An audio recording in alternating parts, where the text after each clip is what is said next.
Chapitre 4. Les guérisons célèbres.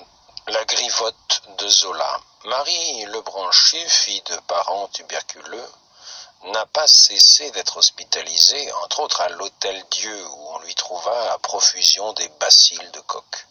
À l'hôpital néerlandais, où on porta ce diagnostic, tuberculose pulmonaire avec ramollissement et caverne. Depuis, elle reste constamment alitée. Elle ne pèse plus que 50 kilos, remplit son crachoir de pu, ne garde aucune nourriture. C'est la phtisie en sa dernière période. Le 19 août 1892, elle est portée à la gare d'Austerlitz, d'où le train blanc va la conduire à Lourdes. Sur le quai, un homme s'est penché sur sa civière. Si celle-ci guérit, je croirais. C'est Émile Zola qui, par l'Express, va la précéder à Lourdes pour recueillir des documents sur le livre qu'il médite. Voici le portrait qu'il fait de cette malade.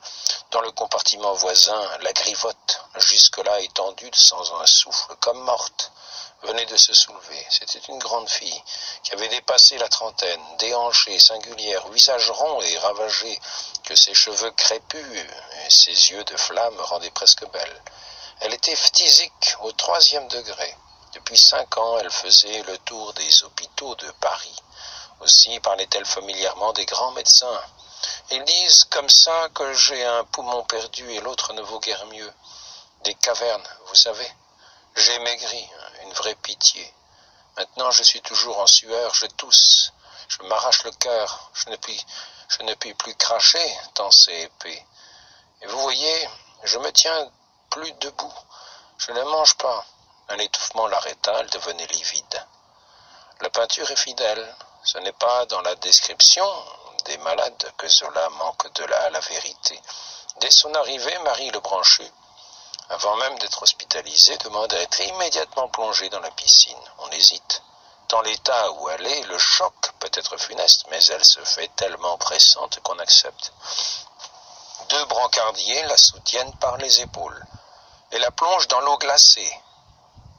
Elle a un spasme terrible, mais bientôt elle repousse ses 2 brancardiers, se redresse toute seule et entonne l'Ave Maria, qui donne le frisson à tous les assistants. On la rhabille après l'avoir frictionnée, mais repoussant le fauteuil à roulettes qu'on lui propose, elle se rend à la grotte où, à genoux, durant 1h30, elle s'abîme dans une fervente prière reconnaissante et après se rend au bureau médical, dont le président, le docteur Boissary, rapporte. J'arrivais avec Zola et devant l'écrivain, tout suffoqué, je vis entrer la miraculée. « Monsieur, lui dis-je, voici guérie celle que vous disiez mourante. Faites-la ausculter, par qui vous voudrez. Il dira comme moi. Plus de râle, respiration normale, tout est neuf et sain dans ce poumon hier dévasté par la maladie. » Zola pleura. Mais il se ressaisit et retourna à Paris, publier son livre sur Lourdes, où le docteur Boissary fut étonné de lire que la grivotte, surnom qu'il a donné à Marie Lebranchu après une excitation passagère qui fit croire à sa guérison, ne tarda pas à être terrassée par une crise affreuse dans le train du retour. La face livide, torturée, crachant le sang à pleine gorge, Lourdes, page 555, et arrivant agonisante à Paris pour mourir bientôt à l'hôpital. Comment peut-on ainsi travestir la vérité ? Le docteur Boissary écrit à Zola 2 lettres pour la rétablir. Elle reste sans réponse. Alors il se rend à Paris et l'invite à se rendre au cercle du Luxembourg, où il montrera la miraculée guérie de façon définitive. L'écrivain se dérobe. « Docteur, j'ai fait un roman. Je suis maître absolu de mes personnages. Je puis les faire vivre ou mourir à mon gré. Madame Lebranchu a bien tort de se plaindre puisqu'elle est guérie. » Le docteur Boissary, indigné, lui répond alors « Monsieur, quand on a le respect de la vérité, on ne présente pas un roman d'invention comme un livre de science et d'histoire. » La vérité, le voici.